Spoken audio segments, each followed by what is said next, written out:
할렐루야. 네, 오늘도 교회 창립 42주년 수요 사경회에 오신 우리 성도님들을 모두 환영하고 축복합니다. 우리 옆에 있는 분들과 함께, 앞뒤 좌우 옆에 있는 분들과 함께 인사하겠습니다. 오늘 하루도 고생하셨고 여기서 만나 뵙게 되어 반갑습니다. 감사합니다. 네, 인사하겠습니다. 함께 찬양하며 말씀의 자리로 나아가도록 하겠습니다. 우리의 삶이, 그리고 우리 교회가 지금까지 그래왔던 것처럼 주님의 말씀을 따라 걷는 교회와 우리의 삶이 되길 간절히 소망합니다. 우리에게 먼저 삶으로 보여주신, 우리가 따라가야 할 그 길을 삶으로 보여주신 주님의 그 발걸음이 담긴 그 말씀을 따라 사는 우리 교회가 되길 간절히 소망하며, 갈 길을 밝히 보이시니 내가 매일 기쁘게 전능하신 나의 주 하나님, 함께 이어서 찬양하도록 하겠습니다. 찬양하겠습니다. 우리 박수 치면서 찬양할까요? 갈 길을 밝히 보이시니 주 앞에 빨리 나갑시다. 우리를 찾는 그 주 예수 곧 오라. 우리 더 큰 목소리 한 번 더 찬양하겠습니다. 갈 길을 밝히 보이시니 주 앞에 빨리 나갑시다. 우리를 찾는 그 주 예수 곧 오라 하시. 죄악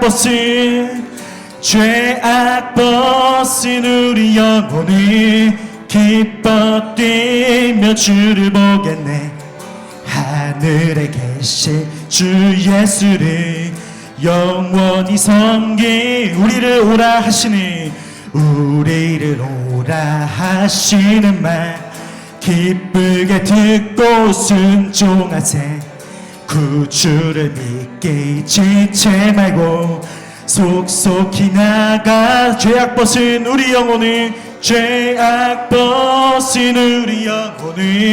기뻐 뛰며 주를 보겠네. 하늘에 계신 주 예수를 영원히 주 오늘 여기 계시오니 다 와서 주의 말씀 듣기도 하며 생각하니 참 진리시. 우리 다시 한번 주 오늘 여기 계시오니 다 와서 주의 말씀 듣기도 하며 생각하니 참 진리시로. 죄악 벗은 우리 영혼을 기뻐 뛰며 주를 보겠네. 하늘에 계신 주 예수를 영원히 죄악 벗은 우리 영혼을 기뻐 뛰며 주를 보겠네. 하늘에 계신 주 예수를 영원히. 우리 이어서 찬양하겠습니다. 내가 매일 기쁘게 순례의 길 행하며 주의 팔이 나 안보함이요. 내가 주의 큰 복을 받는 참된 비결을 주의 영이 함께함이라. 성령이 계시네. 할렐루야 함께 하시네. 좁은 길을 걸으며 밤낮 기뻐하는 것. 우리 다시 한번 1절 찬양하겠습니다. 내가 매일 내가 매일 기쁘게 순례의 길 행함을 주의 팔이 나 안보함이요. 내가 주의 큰 복을 받는 참된 비결을 주의 영이 함께야. 성령이 계시네, 성령이 계시네, 할렐루야 함께 하시네. 좁은 길을 걸으며 밤낮 기뻐하는 것 주의 영이 함께야. 전에 죄에 빠져서 평안함이 없을 때 예수 십자가의 공로 힘입어 그 발 아래 엎드려 참된 평화 얻음을 주의 영이 함께야. 성령이 계시네, 성령이 계시네, 할렐루야 함께 하시네. 좁은 길을 걸으며 밤낮 기뻐하는 것 주의 영이 함께하며 나와 동행하시고 모든 염려하시니 나는 숲의 새와 같이 기쁘다. 내가 기쁜 마음으로 주의 뜻을 행하며 주의 영이 함께. 성령이 우리와 함께, 성령이 계시네, 할렐루야 함께 하시네. 좁은 길을 걸으며 밤낮 기뻐하는 것 깨야. 세상 모든 욕망과 나의 모든 정욕이 십자가에 이미 못을 박은 어두운 밤이 지나고 무거운 짐 벗으니 주의 영이 함께. 성령이 계시네, 성령이 계시네, 할렐루야 함께 하시네. 좁은 길을 걸으며 밤낮 기뻐하는 것 성령이 계시네, 성령이 계시네, 할렐루야 함께 하시네. 좁은 길을 걸으며 밤낮 기뻐한 우리 마지막으로 한 번만 더 성령이 계시네 찬양하겠습니다. 성령이 계시네, 할렐루야 함께 하시네. 좁은 길을 걸으며 밤낮 기뻐하는 것 영이 함께 함이라. 성령이 계시네, 할렐루야 함께 하신. 좁은 길을 걸으며 밤낮 기뻐하는 것 주의 영이 함께하. 우리 마지막 한 번 더 성령이 우리와 성령이 계시네 할렐루야 함께하시네. 좁은 길을 걸으며 밤낮 기뻐하는 것 주의 영이 함께함이라.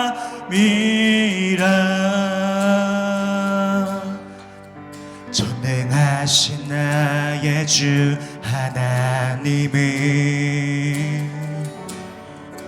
능치 못하실 일 전혀 없네. 아멘. 우리의 모든 간구도 우리의 모든 생각도 우리의 모든 꿈과 모든 소망도 신실하신 나의 주 하나님을 우리의 모든 괴로움 바꿀 수 있네. 불가능한 일 행하시고 죽은 자를 일으키시니 그를 이길 자 아무도 없네.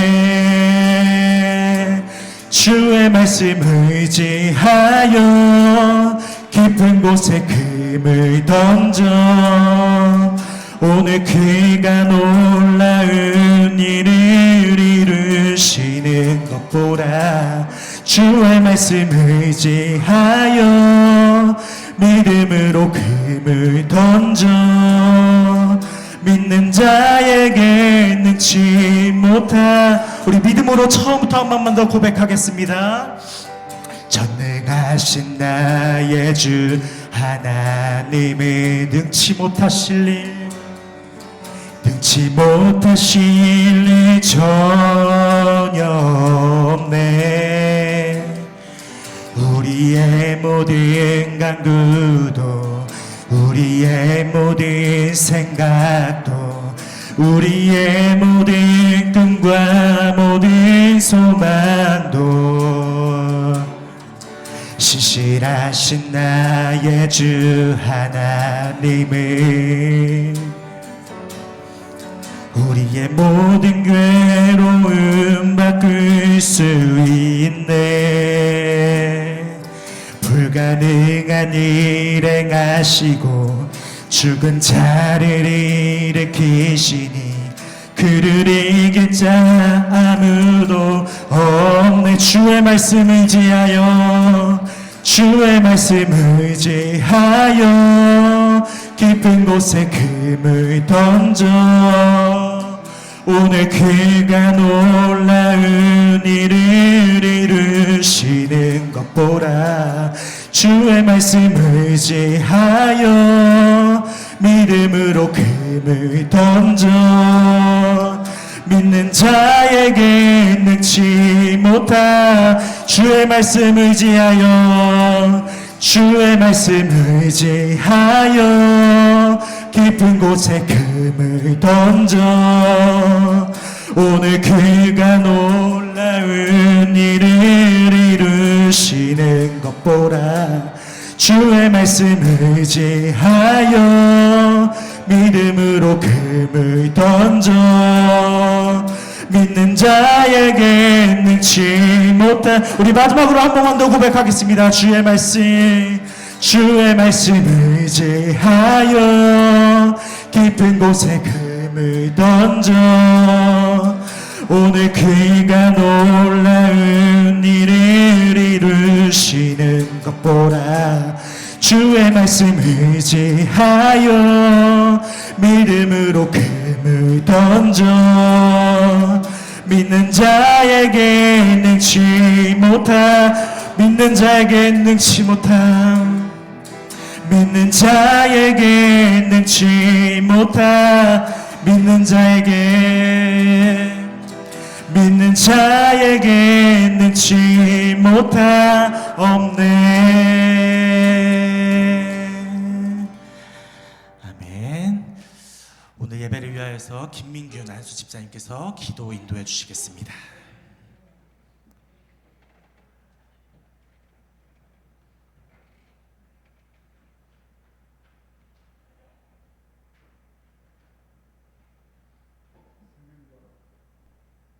생명과 평화의 하느님, 이곳 고백교회를 지켜주셔서 감사합니다. 저희를 이곳에 불러주셔서 오늘도 살아계신 주님의 은혜 가운데 이 자리 수요 사경회로 모이게 하심을 감사드립니다. 분주한 세상 속에서 지치고 메마른 저희의 심령이 주님의 말씀을 통하여 회복되기를 원합니다. 한 주의 중간에 삶의 무게와 바쁨 속에서도 주님 앞에 나와 마음을 모으게 하시고 이 시간 우리의 부끄러움과 나태함과 증오와 욕심, 교만의 시선을 이 세상에서 거두고 오직 주님의 얼굴을 바라보게 하시며 삶의 모든 자리에서 주님만이 우리의 참된 소망임을 고백하며 우리의 생각과 삶을 새롭게 하여 주옵소서. 어지러운 세상과 죄악에 동감하는 현실 가운데 도움이 필요한 이웃과 이 나라를 불쌍히 여겨주시고 정치를 행하는 사람들에게 지혜를 주셔서 정의가 바로 세워지는 사회가 되게 하옵소서. 우둔하고 미련한 정치꾼들을 선택하는 백성들이 되지 않게 하시며 총명하고 인간미가 넘치고 마음이 따뜻한 멋진 정치가들을 만들어갈 수 있도록 주님 지혜를 허락하여 주시옵소서. 매서운 칼날의 겨울처럼 얼어붙은 남과 북이 꽉 막힌 이데올로기 울타리를 벗어 던지고 화해와 이해를 통하여 하나의 민족 통일 국가로 가기를 소망합니다. 수천 년 내려온 굴곡진 역사의 교훈을 깨달아 다시금 민족 상잔의 상흔을 되풀이지 않게 하시고 주님이 가르쳐 주신 사랑과 자비와 포용으로 평화적 한반도 통일을 한 걸음 더 이룰 수 있도록 주님 인도하여 주시옵소서. 이 교회와 지역 공동체를 위해 기도합니다. 교회가 이 지역 사회의 빛과 소금의 역할을 가장 낮은 곳과 어두움이 교차하는 곳에 뿌리 내리게 하시고 스스로 배부름보다는 만족하는 것보다는 늘 배고픈 곳에 머물도록 인도하옵소서. 뜻하지 않는 사고와 질병과 크고 작은 마음의 상처를 안고 사는 주의 교우들을 기억합니다. 우리의 형편을 다 아시는 주님, 이 순간에도 병마와 함께 상처를 극복하고 회복의 은혜를 주시고 삶의 문제로 어려움 가운데 있는 이들에게는 길을 열어주시는 은혜를 허락하여 주시옵소서. 주님의 말씀을 전하실 목사님을 성령 충만하게 하여 주시고 듣는 우리 모두가 하나님 뜻을 깨달으며 순종하는 믿음의 길을 함께 걷게 하옵소서. 하나님, 이 시간 저희가 드리는 찬양과 기도가 오직 하나님만을 향하게 하시며 세상 속에서 흐려졌던 믿음이 말씀으로 다시 견고해지게 하옵소서.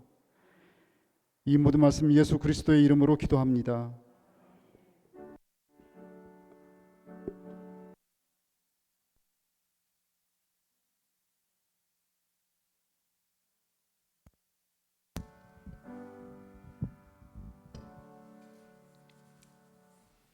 예, 이제 하나님 말씀 함께 받으실 텐데요. 한 절의 말씀입니다. 이사야 58장 11절 말씀인데 우리 목사님이 아무래도 말씀 준비하실 때 개역 성경으로 준비하셨을 것 같으니까 개역 성경으로 한번 우리 한 절뿐이니까 그 다음에 우리가 갖고 있는 세번역 성경으로 한번 우리 화면을 참조하셔서 우리가 함께 합독하시도록 하겠습니다. 이사야 58장 11절의 말씀 먼저 개역 성경인데요. 함께 합독하십니다. 여호와가 너를 항상 인도하여 메마른 곳에서도 내 영혼을 만족하게 하며 내 뼈를 견고하게 하리니 너는 물된 동산 같겠고 물이 끊어지지 아니하는 샘 같을 것이라. 이번엔 다음 다시 한번 봅니다. 시작. 주님께서 너를 인도하시고 메마른 곳에서도 너의 영혼을 충족시켜 주시며 너의 뼈마디에 원기를 주실 것이다. 너는 마치 물된 동산처럼 되고 물이 끊어지지 않는 샘처럼 될 것이다. 이는 하느님의 말씀입니다. 아멘. 하나님 감사합니다. 오늘 수요사경의 두 번째 시간입니다. 수요사경의 주 목적은 수요일 날 와봐도 괜찮구나 하는 경험을 쌓으시라는 게 주 목적입니다. 오신 분들을 환영합니다. 옆에 분들하고 한번 인사할까요? 오늘 잘 오셨습니다. 인사 한번 하실까요? 예. 수요일 저녁에 와도 괜찮죠? 오늘 말씀 전해주실 목사님은 나주 빛가람교회 섬기시는 우리 문병성 목사님이신데 제가 말씀드렸듯이 개척해서 오늘 우리 빛가람 교회를 든든한 교회로 세워가신 그런 목사님이시고요. 저한테는 개인적으로 1년 선배님이시고요. 전에 광주하고 광주 남로회가 나뉘기 전까지는 서부 시찰이셨대요. 같이 서부 시찰이셨다 그래서 우리 교회 여기다 건축할 때도 여기도 여러 번 와보셨다 그러시고 그런 얘기들을 오늘 함께 나눌 수 있었습니다. 우리 목사님 전해주시는 개척교회 이야기 하나님의 인도하심 따라를 통해서 많은 은혜의 시간 되시기를 바랍니다. 우리 박수로 환영하며 맞을까요?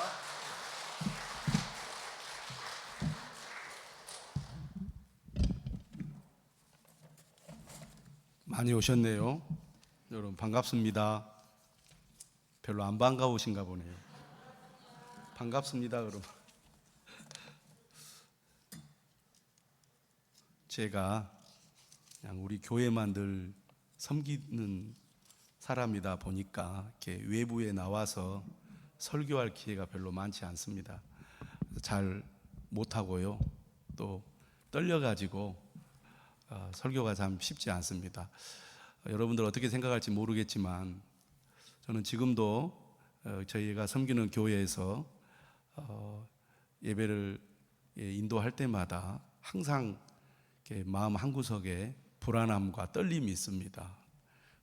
다른 교회 가서 설교하면 더 그렇습니다. 그래서 여러분들이 또 이해해 주시고, 제가 떨리니까 막 보고하고 그렇습니다. 그래서 아주 우리 황범회 목사님은 은혜가 넘치고 아주 말씀도 잘 전하시는데 저는 많이 부족하니까 여러분들이 좋게 봐주시기를 부탁을 드립니다.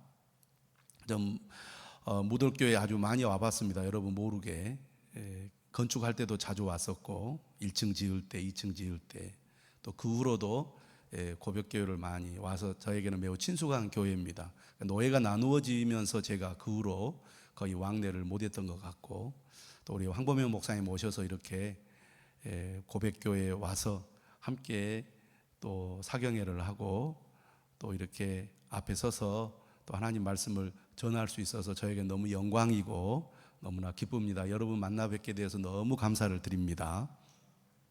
사경회는 사실 이제 말씀을 깊이 나누는 은혜의 시간인데, 저는 오늘 말씀을 전하러 온 것은 아니고 제목처럼 이제 간증하러 왔습니다. 근데 간증할 것이 별로 없는데 간증을 하게 됐습니다. 개척교회 이야기, 하나님의 인도하심 따라, 이런 제목으로 제가 지금까지 나주에 와서 목회했던 이야기를 좀 하려고 합니다. 아까 여러분 읽었던 9절에 이렇게 시작을 하잖아요. 여호와가 너를 항상 인도하여 메마른 곳에서도 내 영혼을 만족하게 하며 내 뼈를 견고하게 하리니 너는 물된 동산 같겠고 물이 끊어지지 아니하는 샘 같을 것이라. 저는 제 삶을 돌아보면 하나님이 인도하신 삶이었다, 저는 그렇게 고백하고 싶습니다. 저같이 부족한 사람이 어떻게 지금까지 믿음을 지키고 또 교회를 섬기고 이렇게 살아올 수 있었을까? 하나님이 저를 인도해 주셨기 때문이다, 이렇게 한마디로 정의해 볼 수가 있겠는데요. 저는 지금 이제 나주 빛가람 교회를 섬기고 있는데, 본래 나주 빛가람 교회는 나주 중부 교회였습니다. 당시 전남 노예가 우리 한국 기독교 장로회가 없는 시군에 교회를 개척하는 운동을 벌였거든요. 나주가 어떻게 보면 전남에서는 그 당시에 적은 고장이 아닌데 기장교회가 없었어요. 그래서 전남노회가 나주 중부교회를 개척을 하게 됐습니다. 여러분 들어보셨듯이 순천중부교회, 여수중부교회, 여천중부교회, 이 중부자 이름이 대부분 다 노예에서 개척한 교회입니다. 왜 중부교회냐? 이미 제1교회, 중앙교회가 다 있기 때문에 중부교회라는 이름을 붙인 겁니다. 그래서 나주 중부교회는 노예가 개척한 교회인데, 제가 이 교회 처음 부임했을 때 교인이 2분 있었습니다. 여자 집사님이. 그러면 개척한 지 한 6개월 된 교회였느냐? 아닙니다. 제가 부임할 때 15년이 된 교회였습니다. 그러니까 엄밀한 의미에서 개척 교회가 아니죠. 좀 제가 개척한 것도 아닙니다. 근데 제 앞에 목사님이 2분이 목회를 하셨는데 여러 가지 사정으로 교회가 어려워지면서 여자 집사님 2분만 남아 있어 가지고 노예에서 도저히 계속 교회를 유지하기가 어려우니 교회를 문을 닫읍시다. 이걸 폐교회라고 합니다. 폐교회를 해야 된다고 목사님들이 강력하게 주장을 했습니다. 그런데 우리 서부시찰에 속해 있는 교회잖아요. 우리 서부시찰 교회가 하나라도 줄어들면 안 되니까 서부시찰회에서 그러면 한 번만 더 기회를 주십시오. 한 번만 더 기회를 주시면 우리가 어떻게 해서든지 교회를 살려내겠습니다. 그렇게 시찰에 내에서 결의를 했고, 우리 강주노의 당시에 젊은 목사님들을 수소문해서 우리 시찰회에서 생활비를 매달 70만 원씩 3년 동안 지원을 해 줄 테니 거기에 가서 교회를 섬길 사람이 없느냐 일일이 수소문을 하는데 아무도 안 간다고 해가지고 당시 준목이었던 제일 나이 어린 제가 선택이 되어가지고 엉겁결에 나주 중부를 가게 됐습니다. 이게 이제 겉으로 보는 이 내용인데요. 지금 우리 나주 이 중부 교회는 현재 나주 중부 교회와 나주 빛가람 교회로 분립이 되어서 두 교회가 다 당회를 구성하고 있는 자립교회로 있습니다. 그래서 저는 나주 빛가람 교회만 현재 섬기고 있고, 나주 중부 교회는 또 우리 시찰내에 다른 목사님이 오셔서 열심히 목회를 하고 있는 교회가 되었습니다. 없어질 뻔한 교회였는데 하나님이 은혜를 주셔서 이 교회가 없어지지 않고 지역사회에서 복음을 전하는 역할을 감당하도록 해 주셨는데요. 지금 현재 나주 빛가람 교회는 제가 목회를 한 지 11년 됐습니다. 혁신도시 남쪽으로 약 600m 떨어진 언덕에 저희가 밭을 한 덩어리를 샀습니다. 1600평. 혁신도시 안에 있었다면 엄청 비쌌을 텐데 바깥에 있으니까 싸게 사가지고 저희가 건축을 해서 지금 현재 예배를 드리고 있습니다. 대부분의 교인들은 혁신도시에 거주하는 교인들이고요. 우리 아마 고백교회 교인들 가운데서도 나주 혁신도시에 살고 계시는 분이 있을 것 같아요. 없습니까? 아, 그래요? 뭐 양림교회라든지 다른 우리 교단의 교회 교인들은 나주 혁신도시에 사는 분들이 있더라. 혹시 봉선동이 힘드시다면 나주 혁신도시를 추천합니다. 그래서 나주 중부교회는 온도심에 있고 나주 빛가람 교회는 혁신도시를 이제 그 대상으로 지금 저희들이 사역을 하고 있는데요. 저는 이제 한평읍교회, 우리 한국기독교 장로회 한평읍교회 출신입니다. 한평읍교회가 역사가 오래된 교회거든요. 저희 아버지께서 장로님으로 교회를 섬기시다가 작년에 이제 소천하셨는데, 저는 이제 기장교회에서 태어나서 기장교회에서 자라서 기장 신학을 했습니다. 또 저희 애할아버지가 아주 신실한 장로님이셨습니다. 그래서 6.25 때 목사님 이렇게 숨어 계실 때 밥도 이렇게 날라드리고, 저희 외가는 몽탄 한샘교회, 무안에 있는 몽탄 한샘교회가 저희 애할아버지가 섬기던 교회인데, 그런 신앙의 영향을 받아서 제가 하나님의 은혜로 이렇게 신학을 하게 됐는데, 저는 7살 때 우리 사촌과 막 뛰어놀다가 오른쪽 눈을 나무에 이 나무 그 막대기에 찔려 가지고 피를 줄줄 흘려서 광주에 와서 치료를 했던 기억이 있습니다. 그래서 오른쪽 눈이 지금도 잘 보이지 않는데 다행히 왼쪽 눈이 좋아 가지고 지금 60평생 잘 보고 살고 있습니다. 그리고 이제 제가 대학원을 다닐 때 서울에서 전도사 생활할 때 겨울에 추웠는데요, 갑자기 또 쓰러졌어요. 그래서 이 몸을 이렇게 움직일 수 없을 정도로 완전히 그냥 다 토해내는 그런 이 경험을 했는데, 다행히 그때 목동 이대병원이 이비인후과가 전문의가 유명한 사람이 있어서 거기에 이제 입원을 했는데, 그러다 보니까 이제 오른쪽 귀가 거의 들리지 않고 평생 지금까지 제가 그때 94년 1월이니까 30년 이상 이명을 가지고 살고 있습니다. 그래서 처음에는 이명이 생기면 엄청 신경이 쓰이는데 오래되니까 이명이 있는지 없는지 잘 눈치 못 채고 살고 있습니다.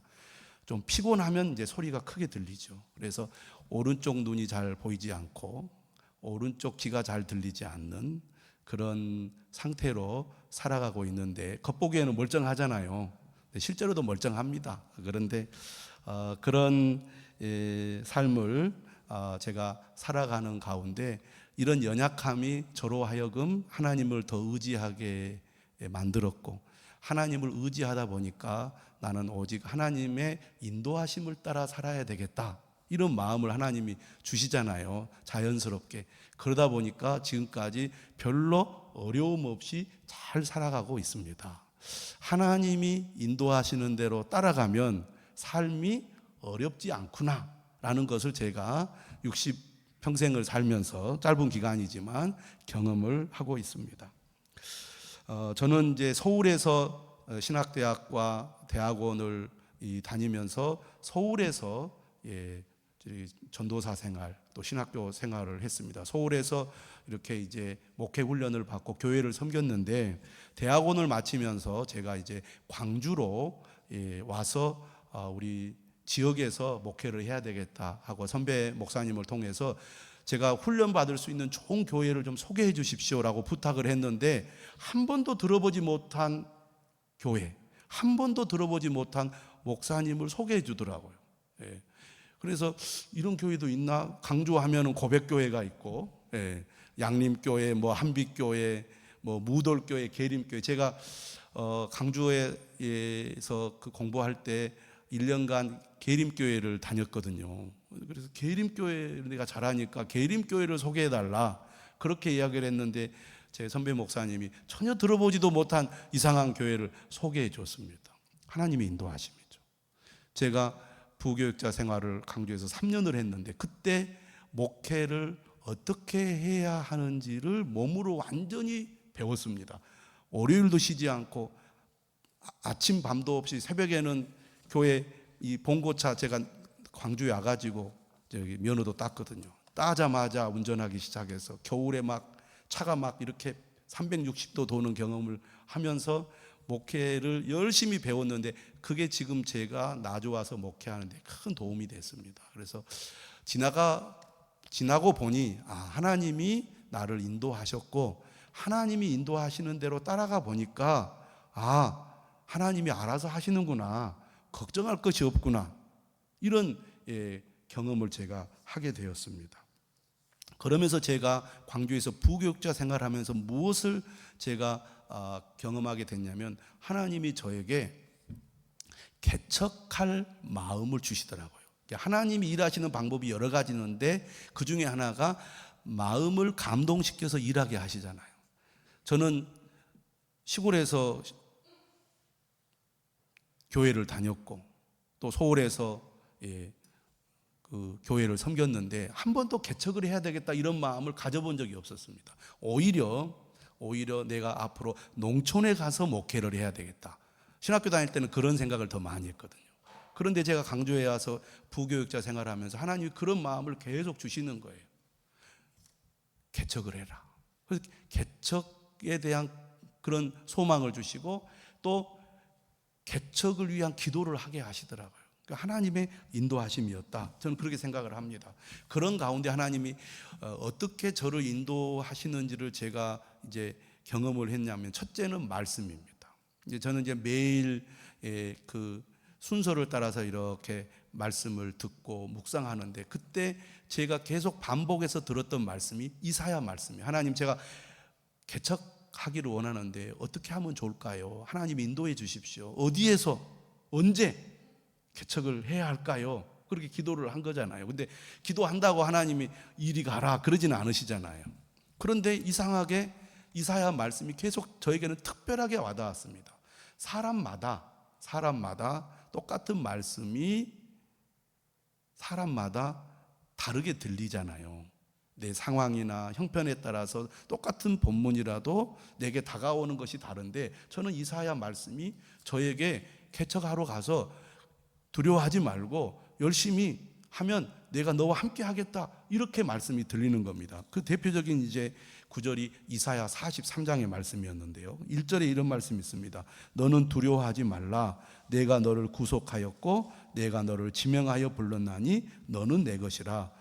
네가 물 가운데로 지날 때에 내가 너와 함께 할 것이라. 강을 건널 때에 물이 너를 침몰하지 못할 것이며 네가 불 가운데로 지날 때에 타지도 아니할 것이요 불꽃이 너를 사르지도 못하리니. 이러면서 5절에 이런 말씀이 있습니다. 두려워하지 말라. 내가 너와 함께하여 네 자손을 동쪽에서부터 오게 하며 서쪽에서부터 너를 모을 것이며 내가 북쪽에게 이르기를 내놓으라. 남쪽에게 이르기를 가두어 두지 말라. 내 아들을 먼 곳에서 이끌며 내 딸들을 땅 끝에서 오게 하며.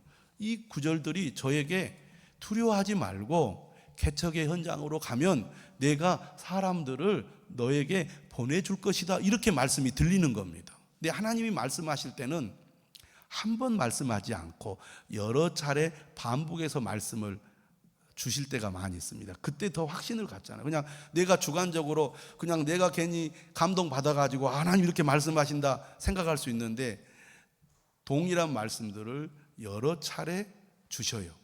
그러니까 하나님이 이렇게 인도하시나 보다 이런 생각이 들었습니다. 그런데 그렇게 그치지 않고 당시 제가 섬기던 목사님이 노예 선교부장이었습니다. 그런데 이 나주 중부교회 목사님이 사임을 하고 교회가 한 6개월 정도 비어 있는데 그 교회가 주일날 오후에 예배를 드린다고 하니 한번 가서 어떻게 드리는지 보고 와서 나에게 좀 알려달라. 목사님이 그렇게 부탁을 해서 오후에 제가 이제 교회를 방문해 가지고 예배를 드리는데 마음에 그런 감동이 생기는 거예요. 하나님, 저를 이곳에 보내주시면 제가 가겠습니다. 제가 그 교회 가려고 가본 건 아니거든요. 한 번도 안 가본 교회고. 근데 그런 감동이 들어요. 하나님, 만약에 제가 섬기는 목사님이 가라고 하면 제가 가고 싶습니다. 이런 마음이 들었는데 목사님한테 보고했더니 너 한번 가볼래? 그러는 거예요. 신기하죠? 그런 일들이 여러 차례 있었고 제가 당시 이제 주목이었는데 노예에서 주목 전도사 교육을 1년에 한 번씩 1박 2일로 했습니다. 그런데 그때 이제 누가 이 준목 전도사 그 강사로 왔느냐? 나주 중부교회 그 사회만 목사님이 강사로 온 거예요. 근데 그때 이미 우리 시차례에서 양림교회를 섬기는 부목사님이 가기로 결정이 돼 있었습니다. 이제 아무도 안 간다고 하니까 그러면 우리 시차례 대표 교회인 양림교회 부목사님 당신이 가시오. 그래가지고 그분이 가기로 결정되어 있는 상태예요. 저는 아무 상관이 없을 때였죠. 그런데 이 목사님이 전임 목사님이 자신이 목회해 왔던 교회 이야기를 하는데 꼭 나 들으라고 하는 것처럼 들리는 거예요. 이상하죠. 나하고 상관이 없는데 이미 내가 아는 그 목사님이 가기로 했는데 왜 저 이야기가 나 들으라는 얘기로 들릴까 이런 생각이 들었어요. 그런데 아니나 다를까 그 교육이 끝나고 얼마 있지 않아서 시찰장 목사님한테 전화가 왔습니다. 가기로 했던 목사님이 저 더 좋은 교회에서 청빙이 와가지고 그곳으로 가기로 했다고. 그래서 지금 갈 사람이 없는데 당신이 갈 생각이 없냐고. 그래가지고 제가 나주에 가게 됐습니다. 그러니까 제가 이런 말씀과 또 사람과 환경을 통해서 하나님이 나를 이곳으로 가라고 하시는구나 라는 그 감동이 저에게 생겨서 그러면 목사님 제가 가겠습니다 하고 가게 됐습니다. 그때 제 큰아이가 4살이었고 둘째 아이가 태어난 지 5개월 되었습니다. 그러니까 우리 딸이 97년 7월에 태어났거든요. 근데 제가 12월 둘째 주일에 이제 나주에 가게 됐습니다. 그런데 이 교회 건물 뒤에 달아내 놓은 그 사택에서 사는데 얼마나 우풍이 심하는지 어린 아이들이 정말 감기를 달고 살아야 했습니다. 제 아내는 이전에 공무원 생활을 만 9년을 했는데 목회에 전념하기 위해서 퇴직을 했거든요. 그러니까 이제 시찰에서 주는 생활비로만 생활을 해야 되는 그런 상황이었는데 제가 섬기던 목사님도 그렇게 말씀하세요. 하다가 안 되면 3년 있다 오라고. 왜냐하면 이 교인이 2명밖에 없고 이미 교회가 15년 되면서 주변 이 지역에서도 이미지가 그렇게 좋지 않은 상태였기 때문에 경험이 없는 젊은 목회자가 목회를 잘하기가 쉽지 않잖아요. 목회 경험이 있는 분도 쉽지 않은데 어린 나이에 경험도 없고 아이들은 어리고 그냥 젊은 패기로 지금 한번 해보겠다고 간 건데 목사님이 걱정을 많이 하셨던 것 같아요. 3년 있다 오라고. 그런데 이상하게 저는 나주에 내려왔는데 걱정이 되지 않는 거예요. 걱정이 되지 않아. 왜냐하면 하나님이 나를 이곳으로 인도해 주셨다. 그 확신이 저에게 있었습니다. 그러니까 마음이 그렇게 평안하더라고요. 또 부교육자 생활을 오래 하면 좀 도망가고 싶거든요. 목사님 힘들게 하잖아요, 부교육자들. 그러니까 얼른 도망가자 그런 마음도 있었던 것 같아요.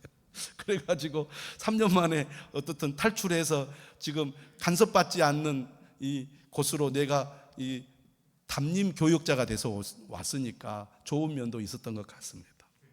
그래가지고 이제 아이를 업고 아내가 그 5개월 된 아이를 업고 가가호 방문을 하면서 전도를 합니다. 저희 교회가 그 이 조그마한 개천가에 있는데 그 교회 건너편에 교동이라는 이 동네가 있는데 진짜 가난한 사람들만 사는 동네입니다.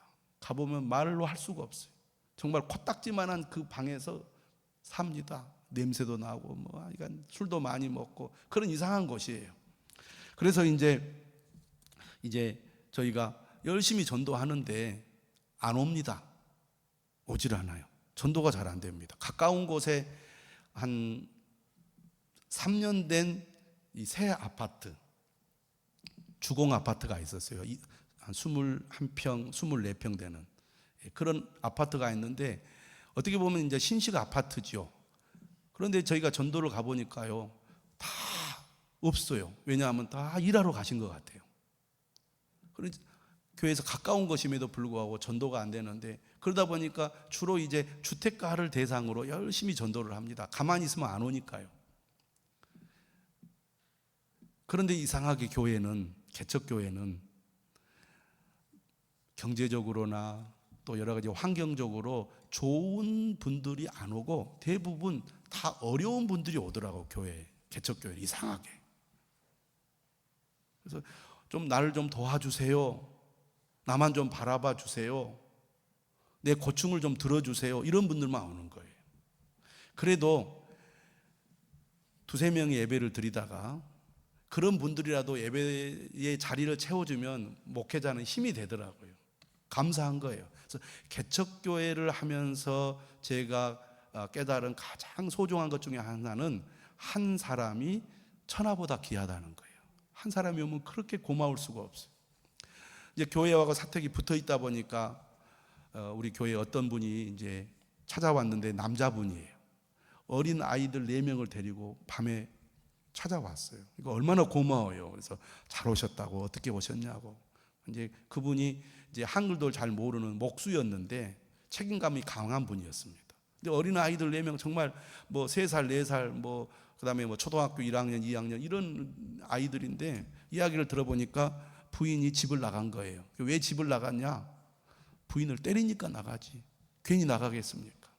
그래서 나가서 이제 그 자기의 사정을 1시간 동안 이야기를 하니까 제가 정말 저분 우리 교인 만들어야 되니까 정말 제가 애정을 가지고 이야기를 들어줍니다. 그리고 기도를 하고 보내줘요. 그 다음날 또 찾아옵니다. 그런데요, 어제 했던 이야기를 오늘 또 해요. 2번, 3번은 들을만 합니다. 올 때마다 똑같은 얘기를 반복해서 하는 겁니다. 그래도 제가 즐겁게 할 수 있었던 것은 할 일이 없었기 때문에 교인들이 많으면 못 하잖아요. 없으니까 또 하고 들어주고 하고 막 그렇게 해서 제가 열심히 섬겼는데 한 1년 반이 되니까 부인이 오더라고요. 그래서 함께 열심히 이제 교회를 섬기게 됐습니다. 저는 이렇게 개척교회를 하면서 이렇게 한 사람 한 사람이 소중하구나. 잠시 있다가 가는 성도라도 사랑을 가지고 주님의 마음을 가지고 교인들을 잘 섬기면 그분들이 또 평안을 얻고 삶의 형편도 나아지고 주님을 가까이 하는 그런 사람으로 변화되는구나 하는 걸 저는 경험을 했습니다. 제가 이렇게 저녁 예배 때 이렇게 예배 인도를 하면 제 아내가 제가 이제 그 결혼을 할 때 제가 왜 아내하고 결혼을 했냐면 아내가 피아노를 칠 줄 안다는 거예요. 그래서 제가 아내하고 결혼을 했는데 막상 결혼해서 보니까 피아노 실력이 형편이 없어요. 그래서 저녁 예배 때는 제가 기타를 들고, 못 치는 기타지만 기타를 들고 제가 이제 찬양 인도를 했습니다. 그리고 설교를 할 때 막 열정적으로 막 설교를 했어요. 그러면 앞에 앉아 있는 교인들이 뒤를 봅니다. 교인들이 많이 온 줄 알고. 근데 실제로 돌아봐 아무도 없어요. 저는 이 예배당에 교인들이 꽉 찬 것처럼 막 그렇게 이제 이 설교를 했거든요. 그런 열정을 가지고 그렇게 설교를 했던 기억이 납니다. 또 우리 교인 중에 어떤 분이 있었냐면 그 남편이 이제 한국계 미국인인데 한국에 와서 근무를 하게 됐어요. 근데 고향이 나주였습니다. 그래서 6개월 동안 이곳에 머물게 될 거라고 그렇게 이야기를 해서 제가 열심히 그분도 말씀을 양육하고 또 같이 구역 예배를 드리고 그렇게 잘 섬겼습니다. 비록 6개월만 여기에 머물다 갈지라도 이곳에 있는 동안 또 은혜를 받고 믿음이 자라면 어디 가서든지 하나님을 떠나지 않고 자랄 수 있지 않겠느냐, 그런 생각을 가지고 교회에 찾아오는 분들을 최선을 다해 섬겼더니 이분이 미국에 돌아가서도요 종종 달러로 헌금도 보내주시고 또 고국에 오면은 교회를 또 방문해서 함께 만나는 그런 경험도 했습니다. 그래서 저는 그렇구나, 우리가 한 사람 한 사람을 소중하게 여기면 하나님은 그 중심을 보셔서 사람들을 우리 교회에 보내주시는구나 하는 것을 경험을 했습니다. 그렇게 3년쯤 되었을 때 저희 교회에서 약 700m 정도 떨어진 곳에 부영 임대 아파트가 이제 입주를 하게 됩니다. 입주. 그래가지고 입주를 앞두고, 그때가 2000년 6월인데요. 앞두고 제가 그 아파트를 자주 방문해서 기도를 했어요. 하나님, 우리 교인들 가운데 아파트 주민이 없는데 좀 이 아파트가 입주를 하면 교인들을 좀 보내주세요. 기도하면서 막 그 전도지 같은 것도 꼽기도 하고 그랬는데 여러분, 그때요 우리가 20여 가정이 등록을 하게 됩니다. 놀라운 일이죠. 그래가지고 교회가 자립을 했어요. 제가 3년 동안 그 시찰에서 지원을 받았는데 3년이 되었을 때 저희가 결산을 1,800만 원을 했습니다. 그때도 적은 돈이에요. 그런데 내가 딱 시찰에 손을 들고 얘기하게 했죠. 내년부터 우리 자립하겠습니다. 그런데 그때 20여 가정이 전도가 돼가지고요 2001년도에 결산을 3,800만 원을 했어요. 그래가지고 이렇게 우리가 열심히 전도하니까 하나님께서 은혜를 주시는구나, 제가 그걸 경험했습니다.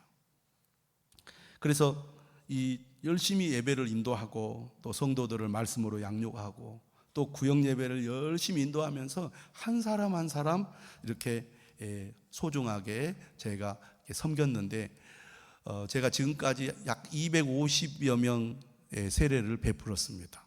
그럼 교인이 많아야 되는데 교인은 다 가고 없지만 그래도 열심히 제가 세례를 줬는데, 처음에 저희가 온 교인들이 대부분 20대, 30대 가정이 많았고요. 저희가 이제 그 부영 아파트 전도하는 가운데 한 가정이 우리 교회를 나오게 됐는데, 남편이 중독과 빚으로 아내가 이 좋은 직장에 다니지만 늘 어려움을 많이 겪었어요. 부부 관계는 좋은데 남편이 중독에 빠지고 또 그로 인해서 빚을 지니까 이 빚쟁이들이 회사까지 찾아와 가지고 막 불편하게 하는 거예요. 그런 상황에서 교회를 나오게 된 겁니다.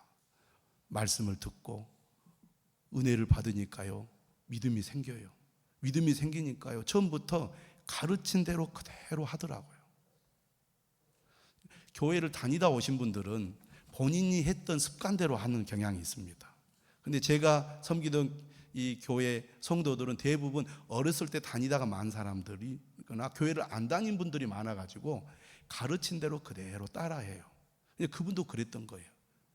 그래서 이 말씀 묵상도 열심히 하고 예배도 열심히 드리고 기도도 열심히 하고 헌금도 어려운데 열심히 드리고 그렇게 하니까요 하나님이 은혜를 주셔서 어려움이 있어도 믿음이 들어가니까 흔들리지 않더라고. 남편도 교회를 나오기는 하는데 이 중독을 잘 못 끊어요. 제가 막 데리고 어디 막 그 세미나도 가고 완전히 벗어나는 데까지 10년이 좀 더 걸렸습니다. 그래도 포기하지 않고 그분을 돕고 또 같이 기도하고 하는 가운데 완전히 벗어나서 지금은 두 분이 우리 교회의 중직자가 됐습니다. 그래서 한 사람을 귀하게 여기니까 결국은 하나님이 역사하셔서 가정을 변화시키고 또 삶을 변화시켜서 하나님께 쓰임받는 그런 사람이 되게 해 주신 것을 제가 경험하면서 하나님이 인도하시는 대로 따라가면 이렇게 어렵지 않구나, 돌아보면 다 하나님이 알아서 하시는구나 하는 걸 제가 경험을 했습니다. 그러는 가운데 제가 만 4년이 되었을 때 건축을 합니다. 그러니까 저희가 45평 1층 건물이었는데 하나님이 은혜를 주셔가지고 건축할 마음을 주셨어요. 예배당이 1층이니까요. 이 담은 높고 예배당 1층이니까 지나가는 사람들이 교회가 있는지도 몰라요. 관심이 없으니까. 그래서 담을 다 허물어 버리고 저희가 163평으로 증축을 2층으로 건축을 하니까 그때 사람들이 교회가 보이더라는 겁니다. 그래가지고 저희가 건축을 하고 제가 시작한 지 한 6년여 됐을 때 교인들이 한 100여 명 출석하는 교회로 성장을 했습니다. 그래서 열심히 이제 이렇게 사역을 하는 가운데 하나님께서 어떤 마음을 주셨느냐, 혁신도시의 교회를 개척하라는 마음을 주셨습니다. 노무현 정부 때 혁신도시가 확정이 됐잖아요. 그런데 이명박 정부가 들어오면서 그것을 무산시키려고 했습니다. 그때 이제 우리 나주 지역에 있는 교회들이 혁신도시에 뱀해산이라는 산이 있습니다. 그곳에 모여서 혁신도시 건설 촉구를 위한 기도회를 열었어요. 근데 제가 대표 기도를 했습니다. 그래서 이 혁신도시에 대한 자료를 제가 조사해 가지고 기도를 하게 되는데 그때 어떤 마음을 하나님이 저에게 주셨냐면, 나주의 혁신도시가 들어오면 나주 근현대 역사 가운데 가장 큰 변화가 아니냐. 나주가 점점 인구가 줄어들었거든요. 그래서 혁신도시가 들어오기 전까지 인구가 8만 명대로 줄어듭니다. 1960년대는 나주 인구가 24만 명 정도 됐거든요. 그러니까 나주가 이게 시가 아니라 어디 완전 시골이 되어가는 가운데 강주 전남 공동 혁신도시가 들어오면서 이제 일대 큰 이제 이 변화를 맞이하게 되는 거거든요. 그런데 제가 기도하고 이렇게 있는 가운데 하나님이 어떤 마음을 주시냐면 이런 가장 큰 변화가 아니겠느냐, 그런 마음을 하나님 주셔서, 그렇다면 이 혁신도시에 도시가 생기는데 하나님이 가장 원하는 게 뭘까? 이런 생각을 하게 됐어요. 그럼 바로 교회를 세우는 것이 아니냐, 이 지역에 있는 사람들에게 복음을 전하는 것이 하나님이 원하시는 것이 아니겠느냐라는 마음을 주셔서 교인들에게 하나님이 이런 마음을 주셨는데 우리가 혁신도시에 예배당을 지어서 이 지역을 섬기자, 그렇게 했더니 감사하게도 교인들이 한 사람도 반대하는 사람이 없었습니다. 그런데요, 한 사람도 책임지는 사람이 없어요.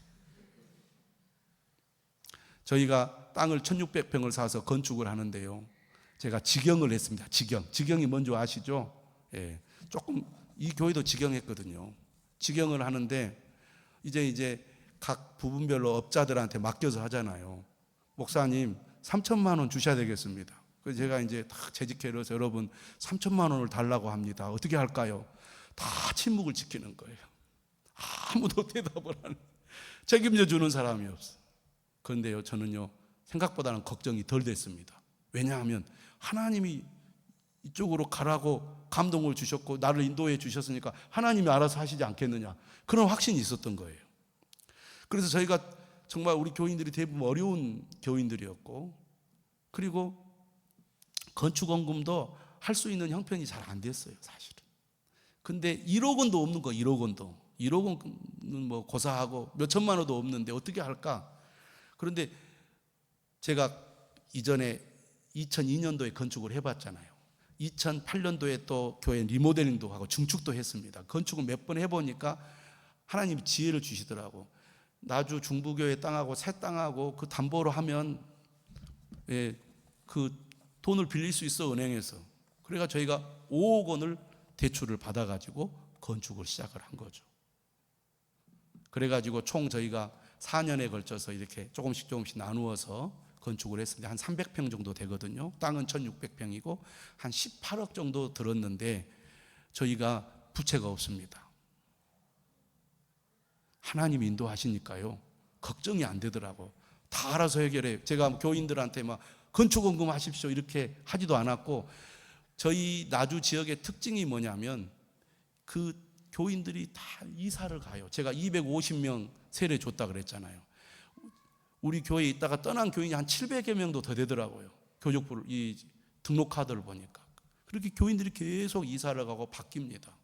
그러니까 지금 혁신도시의 새로운 교인들에게 여러분 우리가 이렇게 멋지게 건축을 했는데 여러분들이 건축원금 해 주셔야 이 교회가 유지됩니다. 그러면 교회가 있겠습니까? 조용히 다 가버리지. 그러니까 건축의 건자도 말을 못했어요. 그런데도 감사하게도 하나님이 사람들을 보내주시고 또 건축 이 부채를 갚아갈 수 있도록 교인들이 그냥 평소에 헌금을 하게 하셔가지고 저희가 그 빚을 많이 갚을 때는 1년에 1억씩 갚았습니다. 원금을. 그렇게 되더라고요. 교인들이 저희 교회는 의사 선생님도 없고 학교 선생님도 없고 간호사도 없고 공무원도 없고 이상하게 제 수준에 맞는 분들만 다 보내주셔가지고 이 넉넉한 분들이 없었는데 하나님은 참 특별하게 일하시는 것 같아요. 하나님이 인도하시는 대로 따라가니까 이제 지나고 나니까 하는 말입니다. 술술 되는구나. 내가 괜히 미리 걱정하고 두려워할 일이 아니었구나. 하나님이 어떻게 인도하시는지 귀를 기울이고 인도하시는 대로 순종하면 하나님께서 다 길을 열어주시는구나. 여러분 보니까 전혀 안 믿는 표정이신데 제가 그렇게 경험을 하고 목회를 하고 있습니다. 그래서 저희가 이 빛가람 교회 이 건축을 하고 4년이 되었을 때 이제 교회를 둘로 분립을 하게 됐습니다. 제가 예전 교회도 다 우리가 헌신해서 지었잖아요. 그런데 그냥 그대로 두고 이제 일부 교인들이 남고 일부 교인들이 이쪽으로 옮기면서 이제 노예의 허락을 받아가지고 교회를 분립하고 목사님이 고대에 와서 이제 교회를 섬기고 있습니다. 그래서 감사하게도 이렇게 두 개의 교회로 이렇게 이제 정착을 하고 또 지금까지 열심히 그 교회를 이렇게 이루어 올 수 있었던 비결은 한마디, 하나님이 인도하셨고 그 인도하시는 대로 순종했기 때문에 가능한 일이었다. 나주에 규모 있는 교회들이 있습니다. 나주에 뭐 나주교회도 있고 나주제일교회도 있고 영산포 교회도 있고 영산포 중앙교회도 있고 규모 있는 교회들이 있었지만 하나도 혁신도시에 교회를 개척하거나 교회를 옮긴 교회가 없었습니다. 저희만 유일하게 옮겼어요.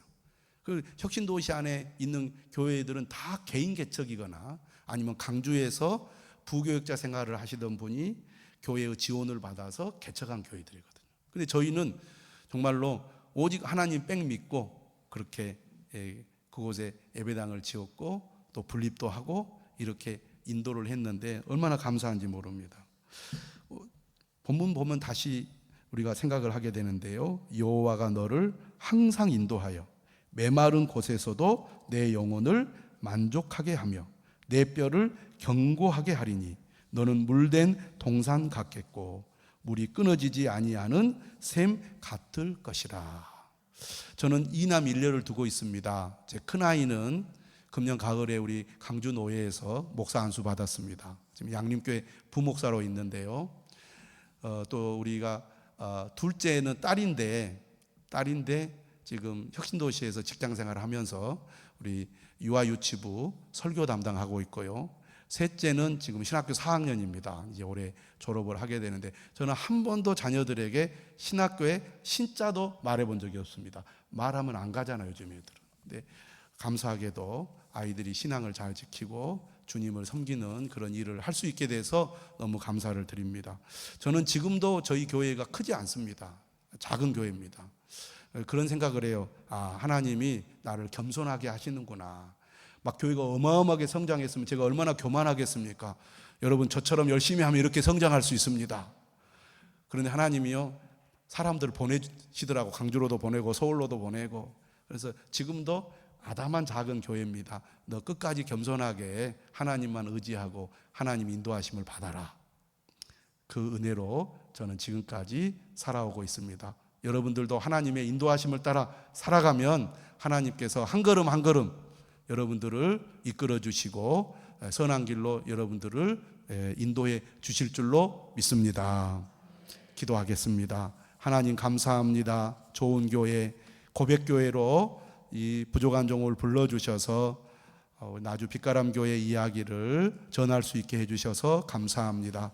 우리는 부족하고 연약하지만 하나님은 능력이 많으시고 살아계셔서 우리와 함께 하시며 우리를 늘 인도하기를 원하시는 줄 깨닫게 됩니다. 우리 고백교회 교우들도 늘 하나님의 인도하심을 따라 살아가게 하셔서 불안하고 불확실한 현실 속에서도 하나님이 함께 하시면 하나님이 책임져 주시고 하나님이 모든 것을 선한 길로 인도해 주신다. 그런 믿음으로 살아갈 수 있도록 복을 내리어 주시옵소서. 가정을 지켜주시고 건강을 지켜주시고 믿음을 지켜주시고 일터를 지켜주시고 자녀들을 지켜주시며 교회를 주여 인도하여 주옵소서. 예수님 이름으로 감사하며 기도드리옵나이다. 아멘.